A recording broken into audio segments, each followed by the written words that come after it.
Hello all, this is Sanvi Sharma. I welcome you all to my YouTube channel Soulful Journey. आज मैं जो series बना रही हूँ मेरा अस्तित्व क्या है उसका पार्ट 6 लेकर आई हूँ। आई थिंक ये लास्ट पार्ट होगा इस सीरीज का।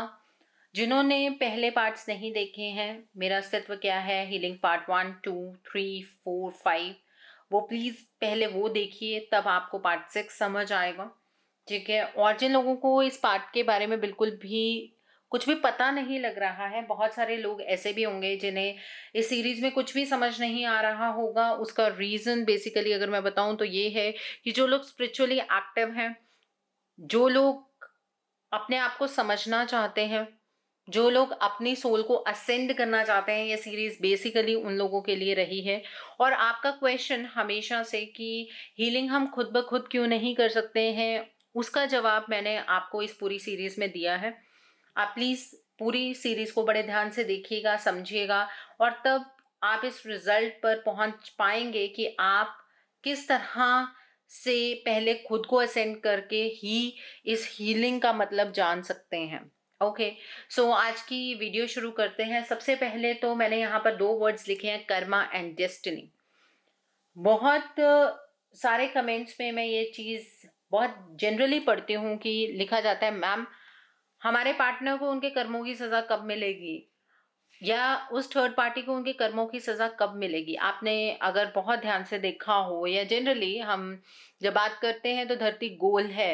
एक्चुअली क्या होता है कि हम सिचुएशन से भागने की कोशिश करते हैं। जैसे हम इस सिचुएशन पर खड़े हैं, हम इस सिचुएशन पर कोई एक्ट कर देते हैं, कोई कर्मा अपना खड़ा कर देते हैं, और उसके बाद हम उससे भागना शुरू करते हैं, लेकिन हम ये नहीं जानते हैं कि हमें दोबारा से वो कर्मा फेस करना होगा। तो अगर आप कुछ भी कार्मिक सिचुएशन फेस कर रहे हैं तो आप इस चीज़ को ये समझ के मत सोचिए या लीजिए कि आपके साथ किसी ने कोई गलत कर्मा किया है और उसे उसके कर्मों की सजा मिलेगी। नहीं, ये जो कार्मिक बंधन होते हैं, जो ये कार्मिक रिलेशनशिप नहीं कहूंगी, ये जो बॉन्ड्स बनते हैं, कार्मिक बॉन्ड्स बनते हैं, वो जन्मों जन्मों के होते हैं। जरूरी नहीं है कि यहाँ पर ही आपने अपने पार्टनर के साथ या फिर किसी और के साथ कोई कार्मिक सिचुएशन देखी है और अब आपके पार्टनर को उस कर्मों की सजा मिलेगी। ऐसा नहीं होता है। जस्टिस आपको नहीं पता कि कितने जन्मों का इकट्ठा होता है। आप ये सोचते हैं जो आपके साथ हुआ वो गलत हुआ। मैंने पिछली वीडियो में बताया था शायद कि सैडनेस, हैप्पीनेस और ये जो अच्छा बुरा, ये सब एक फीलिंग है। जो चीज आपके लिए अच्छी हो रही है माइट भी वो किसी और के लिए बुरी हो। अब इसका एग्जाम्पल अगर मैं यहाँ पर कोट करूं, कई लोग बारिश के लिए तरस रहे होते हैं, ठीक है, और कई बार इतनी ज्यादा बारिश हो जाती है कि हम लोग बारिश को एंजॉय कर रहे होते हैं, लेकिन उस किसान से पूछिए जिसकी फसल पूरी की पूरी तबाह हो जाती है उस पानी के चलते। ठीक है, तो ये तो सिचुएशन सिचुएशन पे डिपेंड करता है। जो चीज आपके लिए अच्छी है वो माइट भी दूसरे के लिए बुरी हो, और जो आपके लिए बुरी है वो माइट भी दूसरे के लिए अच्छी हो। ठीक है, तो कार्मिक काउंट आप नहीं कर सकते हैं, और हर इंसान अपने कर्मा से डरता है। आपको उसको वॉर्न करने की जरूरत नहीं। आजकल ये एक फैशन बन गया है। मैंने जनरली बहुत सारे लोगों को ये बात करते हुए देखा है कि दूसरे पर्सन ने हमारे साथ गलत किया है तो उसके साथ डेफिनेटली गलत होगा। Leave it to the divine, leave it to the universe. आप छोड़ दीजिए ना। क्यों आपको जानना है कि उसको उसके कर्मों की सजा मिलेगी कि नहीं मिलेगी? क्या पता आपका कोई कर्मा अभी के टाइम पर बैलेंस आउट हुआ हो, क्या पता आपका कोई पुराना कार्मिक बॉन्ड हो जो अब के टाइम पर पूरा हुआ हो। तो इसलिए आप किसी के बारे में ये बात डिसाइड नहीं कर सकते हैं कि ये उसको वापस मिलेगा कि नहीं मिलेगा, इस कर्मा का रिजल्ट उसको मिलेगा, उसको बद्दुआ देना, ऐसा कुछ भी नहीं होता है। और आप कहते हैं कि अपने अंदर से आपके बद्दुआ निकलती है दूसरे पर्सन के लिए। एक्चुअली उस बद्दुआ का 100% इफेक्ट आपके ऊपर होता है। द रीजन इज दैट आप अपनी एनर्जीज को इतना ज्यादा नेगेटिव कर लेते हैं। आपने दूसरे को बद्दुआ दे दी, ठीक है? या तो आपने दूसरे को कुछ कर्स दिया और उसके बाद आप बिल्कुल शांत हो गए। आपने उस चीज़ के बारे में सोचना ही बंद कर दिया। आपने दूसरे पर्सन को बददुआ भी दे दी, उस पर्सन को कोई इफ़ेक्ट भी नहीं हुआ और आप 100% नेगेटिव हो गए, वो तो कोई बात नहीं बनती है। उस चीज़ को थोड़ा-सा सोच के देखिए। उस इंसान को अगर उसके कर्मों की सज़ा मिलनी होगी, वो डिवाइन डिसाइड करेंगे, आप कोई नहीं होते हैं इस चीज़ को डिसाइड करने वाले। इस चीज़ को मान लीजिए, इस चीज़ को समझ लीजिए, तभी इसको कार्मिक बोलते हैं और सबसे कॉम्प्लिकेटेड बॉन्ड होता है कार्मिक बॉन्ड। आपने कहाँ पर किसके साथ क्या क्रिएट कर दिया, आपको नहीं पता है। इसीलिए कहा जाता है कि ज़्यादा से ज़्यादा दान कीजिए, ज़्यादा से ज़्यादा अपनी लाइफ में पुण्य कीजिए, बिकॉज़ उससे अच्छे बॉन्ड्स क्रिएट होते हैं, चाहे वो कार्मिक होते हैं लेकिन अच्छे बॉन्ड्स क्रिएट होते हैं। ओके।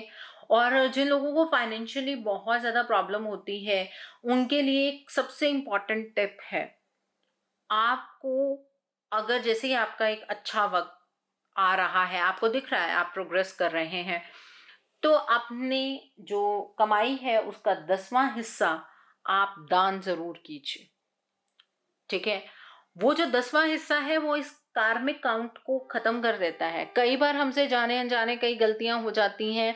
हम किसी से लाउड बोल पड़ते हैं, किसी के साथ कोई बहसबाजी हो जाती है, किसी के साथ कोई लड़ाई-झगड़ा हो जाता है। स्पेशली ये फाइनेंशियल मैटर्स में ज़्यादा होता है, ठीक है? उस चीज़ को अवॉइड करने के लिए अपनी कमाई का 10वां हिस्सा आप निकाल दीजिए और ईश्वर से प्रे कीजिए आपसे जो भी गलती हो गई है वो आपको माफ़ कर दें। ओके। तो वो भी वहां पर भी कर्मा कैंसल आउट होता है, ठीक है? यहाँ पर डेस्टिनी भी मैंने एक वर्ड लिखा है। मुझसे जनरली लोग रीडिंग में पूछते हैं, मैम क्या ये पर्सन हमारी किस्मत में लिखा है? ओके। तो आज इस चीज का जवाब भी हम यहाँ पर मैं आपको देना चाहूंगी। अगर आपने अपनी लाइफ के अंदर अभी के टाइम पर कुछ प्लान किया है कि आपको ट्रैवल करना है, आपने अपनी एक फाइन डेस्टिनेशन बना ली है, ठीक है? अब डेस्टिनेशन तक पहुंचने के लिए हमारे पास कई तरह के रास्ते होते हैं, या तो हम सीधा सीधा उस रास्ते तक पहुंच जाते हैं, ठीक है? उसको जो सीधा सीधा पहुंचते हैं उसमें अलग किस्म की एनर्जी होती है। जब आप टेढ़े मेढ़े रास्ते से पहुंचते हैं उसमें अलग किस्म की एनर्जी होती है। जब आप सीधा सीधा पहुंचते हैं ना, आपको अपनी डेस्टिनेशन की वैल्यू नहीं होती है। इस बात का बिल्कुल ध्यान रखिएगा। जब आप अपने घर से निकले, आपने किसी शॉप तक जाना, आप सीधे-सीधे रास्ते पर पहुँच गए, आपको उस चीज़ की कोई वैल्यू नहीं है, आपको वो अपने रूटीन का पार्ट लगेगा, ठीक है? अब थोड़ा-सा और दूर जाना है, हमने किसी और सिटी में जाना है, अपनी सिटी से दूसरी सिटी में जाना है, हमें रास्ता पता है और हम ट्रैवल करना शुरू कर रहे हैं, हमें ऑलमोस्ट रास्ता पता है, लेकिन वो जो सफ़र होगा, जो आप ट्रैवल करेंगे, उसका टाइम ज़्यादा होने की वजह से शायद आपको वहाँ पर कुछ प्रॉब्लम होगी, ठीक है? अब आपने एक सिटी से दूसरी सिटी भी ट्रैवल कर लिया। अब आपने एक जगह से, अपने घर से आपने ऐसी किसी सिटी में जाना है जहाँ पर डिस्टेंस ऑलमोस्ट 200 किलोमीटर्स या 300 किलोमीटर्स है। आपको उस चीज़ की भी वैल्यू होगी। एक तो आप अपना टाइम लगा कर आए हैं, ठीक है? दूसरा, आपने इतनी मेहनत की है, आप बैठे हैं, ड्राइव किया या आपने टिकट्स बुक की, इतना टाइम आपकी बॉडी फटीग हो गया, बहुत कुछ हुआ, ठीक है? आपको उस चीज़ की वैल्यू होगी, डेफ़िनेटली होगी, ठीक है? अब तीसरी चीज़ क्या है? जो सबसे इम्पोर्टेंट बात है, आपको आपकी डेस्टिनेशन का पता है लेकिन रास्ता नहीं पता है, ठीक है? अब हमें तो पता है कि हमें एक देश से अगर दूसरे देश तक जाना है, तो या तो हम बाय प्लेन जाएँ, ठीक है, बाय शिप जाएँ, ये हमें चीज़ें पता है। लेकिन हमें अगर ये मीडियम ही ना पता हो, तो हमारी लाइफ में ये नहीं होता है कि हमारी डेस्टिनेशन बदल गई है, लेकिन रास्ते बदल जाते हैं। गूगल मैप्स, ठीक है? अगर सपोज़ आपको एक सिटी से दूसरी सिटी का भी रास्ता ढंग से नहीं पता है, सपोज़ नहीं पता है, तो क्या होगा, गूगल मैप आपको, आप जिस डायरेक्शन में जाएँगे वहाँ पर आपको डायरेक्ट करता रहेगा। तो अब यही काम ईश्वर भी करते हैं। अगर आपको रास्ता नहीं मिल रहा, आप रास्ता भटक गए हैं, तो आगे से आगे, आगे से आगे आपको रास्ता मिलेगा। फाइनली आप अपनी डेस्टिनेशन तक पहुँचेंगे ज़रूर। इसमें कोई दो राय नहीं है कि आप अपनी डेस्टिनेशन तक नहीं पहुँचेंगे। लेकिन बात ये है कि आपने उस जगह को अपनी डेस्टिनेशन माना है कि नहीं?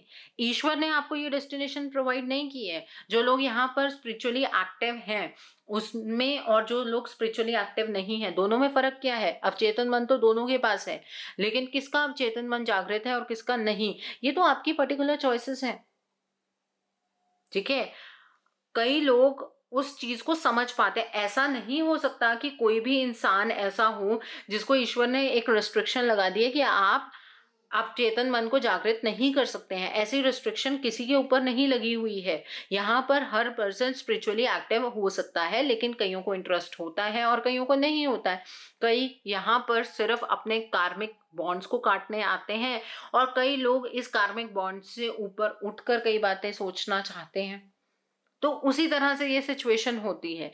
अब आपकी डेस्टिनी आपके अपने हाथ में है, क्योंकि ये कर्म भूमि है। आप कर्म भूमि पर आए हैं, आप अर्थ पर आए हैं। आपको यहाँ पर कर्म करने के लिए कोई लिमिटेशन नहीं है। आप कर्म करने में स्वतंत्र हैं। जिस तरह के आप कर्म करेंगे उस तरह की आपकी जिंदगी होगी, इसमें भी कोई डाउट नहीं है। ठीक है? और डेस्टिनी बहुत बड़ा एक क्वेश्चन मार्क है। आप किस्मत क्या है, मुझे नहीं पता आप लोग क्या समझते हैं इस चीज को।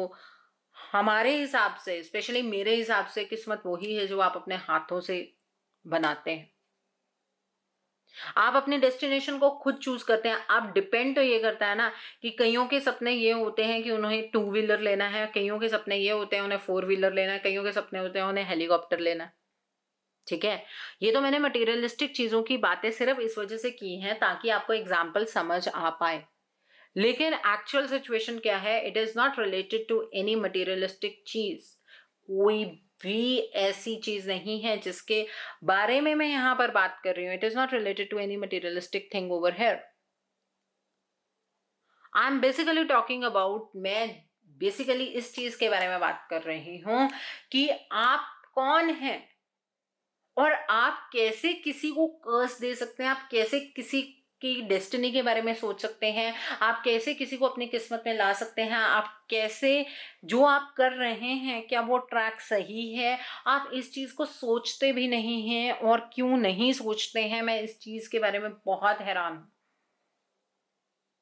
कई मैसेजेस ऐसे होते हैं जिनका मैं जवाब देना भी कई बार जरूरी नहीं समझती हूँ, क्योंकि बहुत अजीब क्वेश्चंस होते हैं। इंसान उतना ही सोच पाता है जितनी की उसकी समझ होती है, जितना वो डीपली हर एक चीज को एनालाइज कर पाता है। तो यहाँ पर सबसे बड़ी बात है, अपने आप को जानिए। इस पूरी सीरीज का एक ही मतलब रहा है कि आप अपने आप को जानिए। और अब जो मैं यहाँ पर शुरू करने जा रही हूँ वो ये है कि आपके चक्रास में से मैंने सोलर प्लेक्सस चक्रा तक आपको एक्सप्लेन किया था। आज हम बात करने जा रहे हैं आपके हार्ट चक्रा के बारे में, आपके थ्रोट चक्रा के बारे में, आपके क्राउन चक्रा के बारे में, और आपके थर्ड आई चक्रा के बारे में। एक्चुअली मैंने इसको जिस तरह से बोला है वहां पर ऑर्डर में कुछ गड़बड़ की है मैंने। सबसे पहले हमने बेस चक्रा की बात की थी, जो आपका रूट चक्रा होता है। बेस चक्रा, रूट चक्रा, सबसे नीचे वाला चक्रा। उसके बाद आपके नेवल से 2 फिंगर्स नीचे जो आपका सेक्रल चक्रा होता है, ये वो है। उसके बाद आपके नेवल से 2 फिंगर्स ऊपर आपका सोलर प्लेक्सस चक्रा होता है। उसके बाद आपका जो हार्ट वाली जगह पर, वहां पर हार्ट चक्रा होता है। उससे ऊपर आपके थ्रोट में, आपके गले में थ्रोट चक्रा होता है। उसके ऊपर अगर हम बात करेंगे तो आपका थर्ड आई चक्रा होता है, जो कि आपकी थर्ड आई वाली जगह पर होता है। आपकी दोनों जो आईब्रोज हैं उसके बीच में होता है, थोड़ा सा उससे ऊपर होता है। और क्राउन चक्रा जो आपके हेड के ऊपर होता है, मतलब जहां मिडल ऑफ योर हेड होगा वहां पर होता है। ओके, तो आज हम जब हार्ट चक्रा की बात करने जा रहे हैं, हार्ट चक्रा का जो कलर होता है वो ग्रीन कलर का होता है। हार्ट चक्रा में बेसिकली आपके जज्बात, आप कहेंगे बेस चक्रा में भी जज्बात होते हैं, नहीं। जो हार्ट चक्रा में एक्चुअली फीलिंग्स होती है, आप किसी के बारे में क्या सोचते हैं, क्या फील करते हैं, आप उससे प्यार करते हैं, आप उससे नफरत करते हैं, आप उसके लिए कोई फीलिंग रखते भी हैं कि नहीं रखते हैं, वो सब कुछ आपके हार्ट चक्रा से एसोसिएटेड है। हार्ट चक्रा का इम्बैलेंस होने का मतलब ये होता है कि आप अपनी फीलिंग्स में ही डिफरेंशिएट नहीं कर पाते हैं। आपको दूसरे पर्सन से प्यार है कि नहीं है। बहुत सारे ऐसे लोग होंगे जिनकी कुछ चॉइसेस नहीं होती हैं। अब आप ये सोचेंगे कि ऐसे कौन से लोग हैं जिनकी चॉइसेस नहीं होती हैं। बहुत सारे स्पिरिचुअली एक्टिव लोग होते हैं जो अपनी लाइफ में टेस्ट को या फिर अपनी प्रेफरेंस को जगह नहीं देते हैं। ठीक है, वो बैलेंस में होते हैं, उन्होंने सैडनेस, हैप्पीनेस, इन सारी चीज़ों के बीच में डिस्टिंग्विश करना छोड़ दिया होता है। उन लोगों का हार्ट चक्रा बैलेंस होता है। मैंने बहुत लोगों को ये भी कहते हुए सुना है कि आप हार्ट चक्रा से दूसरे पर्सन को टेलीपैथिक कनेक्शंस भेजते हैं, और मैंने भी अपनी कई वीडियोस में कहा है कि आप भेजिए। ठीक है, वो जो टेलीपैथिक कनेक्शंस होते हैं वो आपकी फीलिंग्स ही होती हैं। आप उस पर्सन के बारे में बहुत कुछ सोचते हैं, जो आप सोच रहे होते हैं, अपनी एनर्जी को दूसरे पर्सन की एनर्जी से कनेक्ट करते हैं हार्ट चक्रा के थ्रू।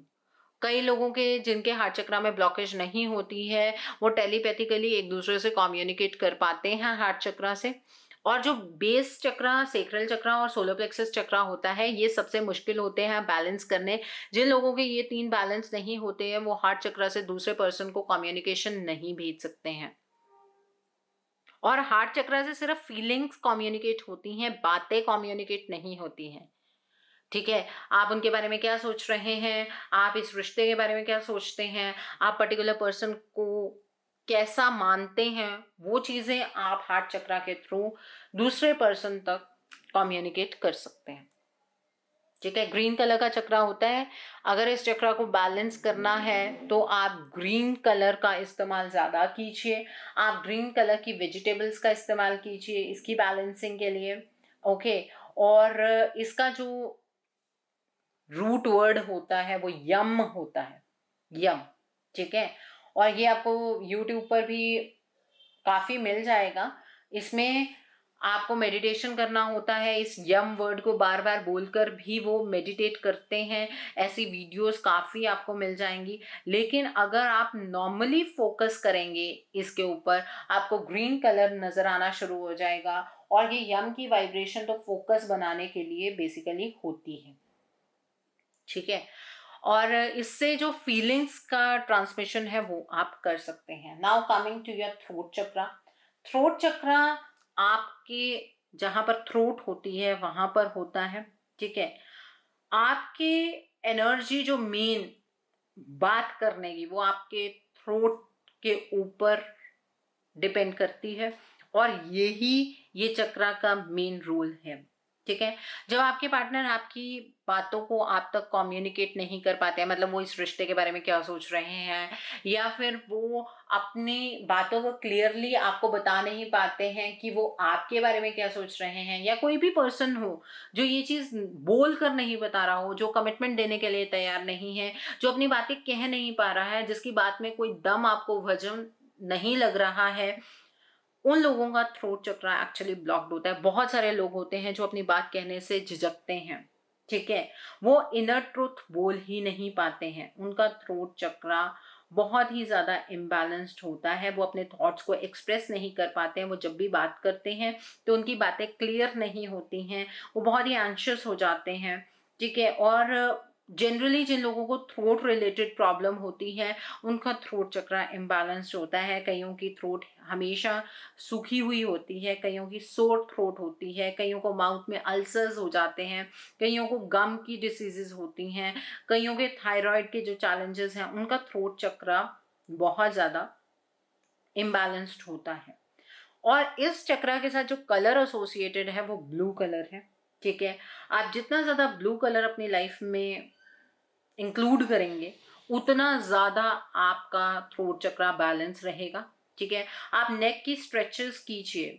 आप अपने नेक को ऊपर नीचे, मीन्स अपनी चिन को नीचे ले आइए, चिन को ऊपर ले आइए। उससे जब आप अपने थ्रोट को हिलाने की कोशिश करेंगे, उस चक्रा में एनर्जी को जमने नहीं देंगे, तो वहाँ पर आपका थ्रोट चक्रा क्लियर रहेगा। अपनी ब्रेथ पर फोकस कीजिए। आप अपने नाक से इनहेल कीजिए और अपनी आईज को खुला रखिए, अपने माउथ को ओपन करके रखिए, अपनी टंग को ऊपर जो आपका हिस्सा होता है उसके साथ जोड़िए, और उसके बाद जैसे कि एक शेर की दहाड़ होती है उसकी तरह एक्सहेल कीजिए। उससे थ्रोट चक्रा डेफिनेटली बैलेंस में आता है। ओके, और आप बीज मंत्र ट्राई कर सकते हैं, जो मैंने आपको बीज मंत्र मैं सबके साथ साथ दे रही हूँ। और थ्रोट चक्रा के लिए आपको पहले तो अपने इस चक्रा पर फोकस करना होगा, और दूसरी बात ये है ब्लू कलर ऐड करना है, और आपको उसके बाद जब आप इसकी चैंटिंग करेंगे तो वो वर्ड होगा हम। ओके, तो जो थ्रोट चक्रा का बीज मंत्र है वो हम है। ठीक है, जैसे हमिंग वॉइस आती है, तो आपको ये चैंट करना है। उससे आपका थ्रोट चक्रा बिल्कुल बैलेंस हो जाएगा। ठीक है, मैं आपको यहाँ पर कुछ हार्ट चक्रा को बैलेंस करने के लिए भी कुछ मेथड्स बताती हूँ।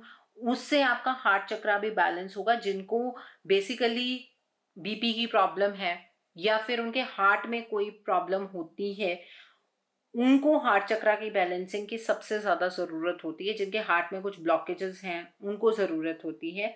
तो हार्ट चक्रा को बैलेंस करने के लिए सबसे पहले तो आपको ग्रैटिट्यूड शो करना है।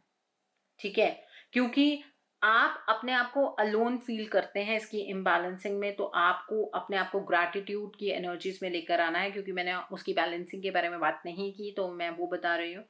दूसरी चीज़ ये है, हार्ट चक्रा की ब्लॉकेज की वजह से आपको कहीं ना कहीं इंटीमेट होने में भी डर लगता है, क्योंकि फीलिंग्स नहीं होती हैं, उसकी ब्लॉकेज हो जाती है।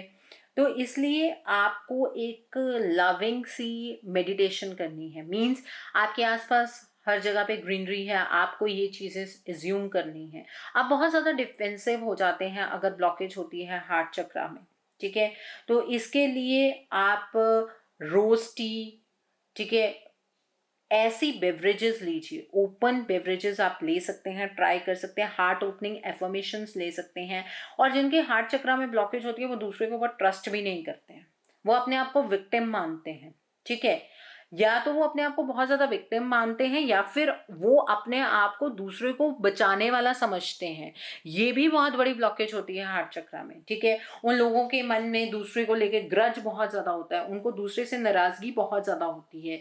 तो ये आपके हार्ट चक्रा की ब्लॉकेजेस हैं। हार्ट चक्रा की ब्लॉकेजेस मेनली आपकी जो मेडिटेशन है उससे ठीक होती हैं। अगर आप मेडिटेशन में अपने आप को बहुत ही अच्छा महसूस करते हैं, मीन्स अपने आसपास आप फील करते हैं, पहले आप एज्यूम करेंगे कि सब चीज़ें ठीक हो रही हैं, और जब आपकी वो एजम्पशन आपकी रियलिटी बनने लगती हैं तब हार्ट चक्रा डेफिनेटली ओपन हो जाता है।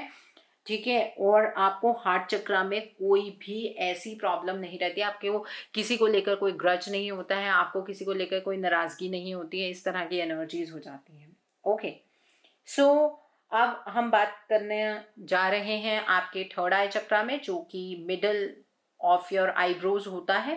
ठीक है, तो ये चक्रा सबसे ज्यादा इंपॉर्टेंट होता है। बहुत सारे लोगों को इस चक्रा में वाइब्रेशन होती है, जो कि होना बहुत बाद में पॉसिबल हो पाता है, लेकिन जनरली लोग बताते हैं कि उनके थर्ड आई चक्रा में जो वाइब्रेशन है वो पहले हो रही है, जो कि एक चीज मैं कंसीडर नहीं करती हूँ। द रीजन इज दैट वो पैल्पिटेशंस होती हैं, वो वाइब्रेशन होती है, वो आपके ब्लड फ्लो की वाइब्रेशन होती है। जब आप मेडिटेट करना शुरू करते हैं, चाहे आप अपने रूट चक्र की मेडिटेशन करें, तब भी आपको आपके थर्ड आई चक्र में वाइब्रेशन होती है। ठीक है, उसका रीजन ये है कि हमारा ब्लड का सर्कुलेशन सारा स्टार्ट हो जाता है बॉडी में, और सबसे ज़्यादा हमने सुना होता है कि जो हमारा थर्ड आई चक्र है वहाँ से हमें एनर्जी मिलती है। एक्चुअली एनर्जी आपके अंदर ही है, वो आपके रूट चक्र से सोलर तक जाती है, आपके रूट चक्र से सेक्रल तक जाती है, सेक्रल से सोलर तक जाती है, सोलर से हार्ट चक्र पर जाती है, फिर थ्रोट पर जाती है, और फिर आपके थर्ड आई चक्र पर जाती है। तो नीचे से ऊपर की तरफ को ये फ्लो शुरू होता है। जो आपका थर्ड आई चक्र है, इसके ऊपर बेसिकली आपको सभी फोकस करने के लिए बोलते हैं। आप यहाँ पर अपना ध्यान लगाइए। कोई नहीं कहेगा आपको कि आप अपने रूट चक्र पर ध्यान लगाइए, सेक्रल पर ध्यान लगाइए, जबकि ध्यान आपका पहले रूट से ही शुरू होता है। अब यहाँ पर ध्यान लगाने से दो तरह की सिचुएशंस हो सकती हैं।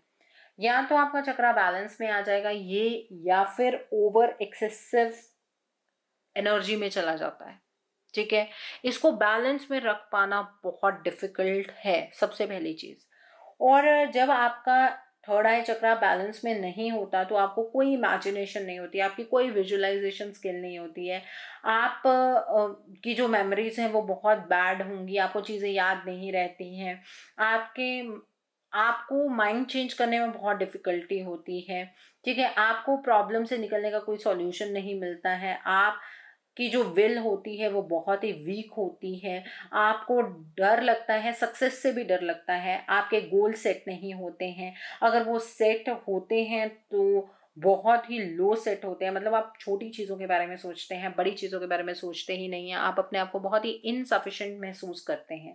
और अगर ये एक्सेस हो जाए तब भी आप कंसंट्रेट नहीं कर पाते हैं, आपको ऑब्सेसिवनेस होने लगती है, आपको ऐसा लगता है कि आपके ऊपर कोई हावी हो रहा है, आपको नाइटमेयर्स आने लगते हैं, ठीक है, आप अपने ऊपर ज़्यादा टाइम स्पेंड करने लगते हैं, आपके अंदर फ्लेक्सिबिलिटी नहीं बचती है, आप रिलीजियस नहीं होते हैं। एक्चुअली क्या होता है, आप अपनी तरीके से चीज़ों को मोल्ड करने लगते हैं, आप ओवर एनालिटिकल हो जाते हैं, लेकिन आप जो मेन फैक्टर्स हैं उनको मिस कर देते हैं, आपको हेलुसिनेशंस होने शुरू हो जाती हैं। हेलुसिनेशंस का मतलब ये होता है जो चीज़ें नहीं भी हैं वो आपको नज़र आनी शुरू हो जाती हैं। तो इसको बैलेंस में रखना सबसे इम्पॉर्टेंट है।